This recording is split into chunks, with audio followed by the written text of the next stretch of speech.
بسم اللہ الرحمن الرحیم۔ جب فرعون دریائے نیل میں غرق ہو گیا اور بنی اسرائیل کی قوم نے ایمان قبول کیا اور حضرت موسیٰ علیہ السلام کو اطمینان حاصل ہو گیا، تب اللہ تعالیٰ کا حکم ہوا کہ آپ بنی اسرائیل کا لشکر لے کر بیت المقدس میں داخل ہو جائیں۔ اس وقت بیت المقدس پر قوم عمالقہ کا قبضہ تھا، جو بدترین کافر اور ظالم لوگ تھے۔ قوم عمالقہ کے لوگوں کے جسم بہت ہی بڑے اور طاقتور تھے، اور ان کے بدن کی جسامت دیکھ کر ہی آدمی خوفزدہ ہو جائے، ایسے بڑے ڈیل ڈول والے لوگ تھے۔ علاوہ ازیں قوم عمالقہ بہت ہی جفاکش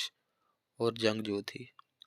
حضرت موسیٰ علیہ السلام 6 لاکھ بنی اسرائیل کو ہمراہ لے کر قوم عمالقہ سے جہاد کرنے روانہ ہوئے۔ جب یہ لشکر بیت المقدس شہر کے قریب پہنچا تو بنی اسرائیل ایک دم بزدل ہو گئے اور کہنے لگے کہ اس شہر میں قوم عمالقہ کے زور آور اور زبردست لوگ موجود ہیں، لہذا جب تک یہ لوگ وہاں موجود ہیں تب تک ہم اس شہر میں ہرگز داخل نہ ہوں گے۔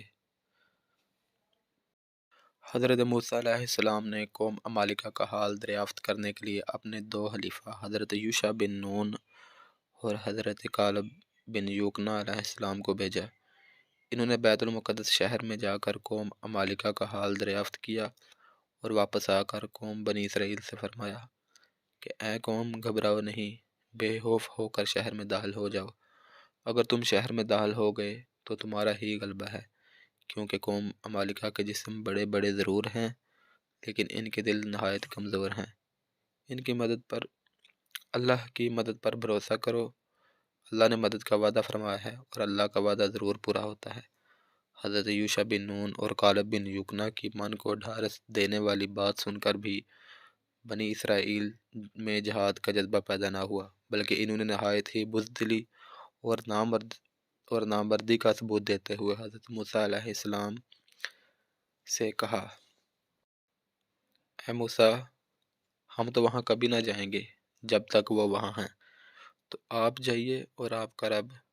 تم دونوں لڑو، ہم یہاں بیٹھے ہیں۔ قوم بنی اسرائیل کی زبان سے خود غرضی اور جان پروری کی بات سن کر حضرت موسیٰ علیہ السلام کو بڑا رنج و صدمہ ہوا۔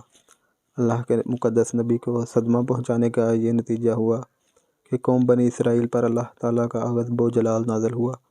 اور قوم بنی اسرائیل کے 6 لاکھ لوگ ایک وسیع میدان میں 40 سال تک بھٹکتے رہے، لیکن اس میدان سے باہر نہ نکل سکے۔ اس میدان کا نام میدان طے ہے۔ اسی میدان طے میں بنی اسرائیل کے کھانے پینے کے لیے من و سلویٰ نازل ہوا اور پتھر پر حضرت موسیٰ علیہ السلام نے اپنا عصا مارا تو پانی کے 12 چشمے جاری ہو گئے۔ اس واقعہ کا قرآن مجید میں کئی مقامات پر مختلف عنوانوں کے ساتھ بیان ہوا ہے، لیکن قرآن مجید کی سورہ المائدہ میں یہ واقعہ قدر تفصیل کے ساتھ مذکور ہے۔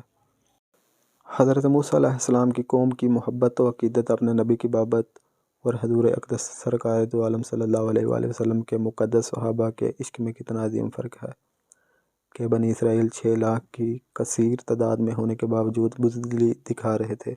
جبکہ شمع نبوت اور رسالت صلی اللہ علیہ وآلہ وسلم کے پروانے اپنے محبوب آقا پر اپنی جانیں چھڑکتے تھے اور اپنی جانیں نثار کرنے میں دریغ بھی نہیں کرتے تھے۔